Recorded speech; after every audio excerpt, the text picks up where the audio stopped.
ជំរាបសួរមិត្តភក្តិបងប្អូនទាំងអស់គ្នា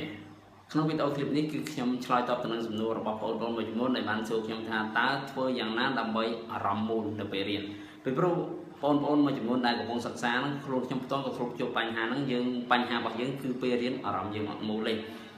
ជួនកាលយើងកំពុងរៀនជាស្ដាប់គ្រូអញ្ចឹងយើងមើលមុខគ្រូមើលគ្រូទៅសេប៉ុន្តែអារម្មណ៍យើងអត់បាននៅជាមួយនឹងយើងបែកទៅនេះបែកទៅនោះអញ្ចឹងធ្វើឲ្យយើងអត់ដឹងថាគ្រូកំពុងតែនិយាយអីគ្រូកំពុងតែបញ្យល់អីជួនកាលទៅយើងខ្លួនយើងកំពុងតែអានសភៅសុកអានទៅនោះយើងទៅនឹកឃើញណាកំពុងហែលទឹកសមុទ្រឬកំពុងដឹកដៃគ្នាដើរលេងអញ្ចឹងធ្វើអារម្មណ៍យើងអត់មូលដល់អត់យល់យើងអត់ដឹងថាខ្លួនយើងបានអានអ្វីទេអានឹងជាបញ្ហាមួយទៀត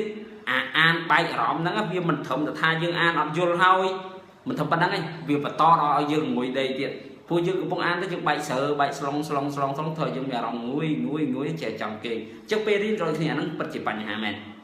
អញ្ចឹងបងប្អូនអរគ្នាទាំងដោះស្រាយរបៀបម៉េចដើម្បីឲ្យអារម្មណ៍យើងមូលយើងត្រូវសិក្សាឫសគល់ដែលអារម្មណ៍យើងមិនមូលដែលនាំឲ្យយើងបែកអូហូជាស្ទឹងហ្នឹងណា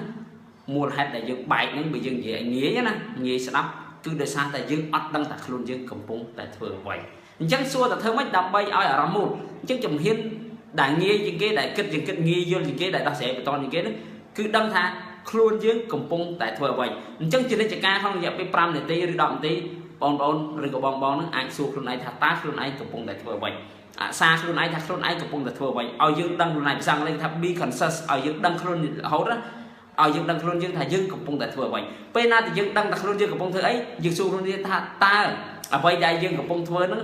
វាគឺជាកាតព្វកិច្ចឬក៏មិនឧបមាយើងកំពុងតែរៀនក្នុងម៉ាក់ទេទៅយើងទៅបែកឯណាទៅដើរទៅបែកគ្នាដើរលេងលើភ្នំបូកគោអញ្ចឹងណាដល់ចឹងគេសួរថាយើងដឹងខ្លួនយើងកំពុងតែសម័យទៅលើទៅបែកគ្នាដើរលេងលើភ្នំបូកគោហ្នឹងថាតើ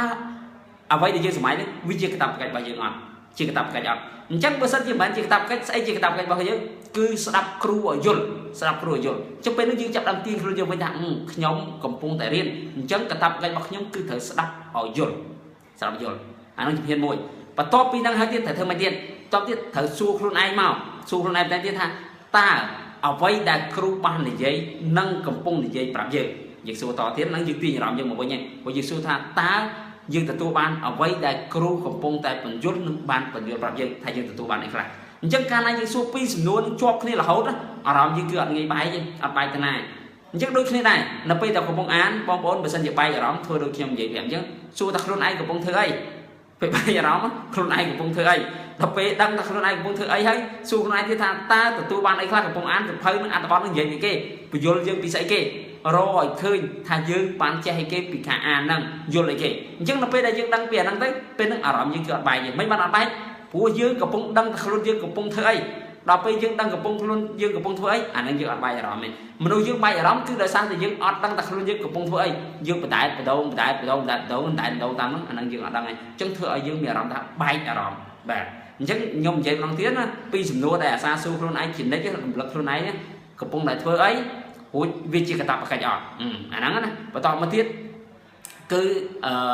សួរថាតើយើងទទួលបានអីគេយើងកំពុងតែទទួលបានអីខ្លះឬក៏បើយើងកំពុងរៀនថាតើគ្រូកំពុងបញ្យល់គេបើយើងកំពុងតែអានតើសភៅនឹងកំពុងនិយាយអីប្រាប់យើងហើយនឹងយើងបានចេះអីខ្លះពីការអាន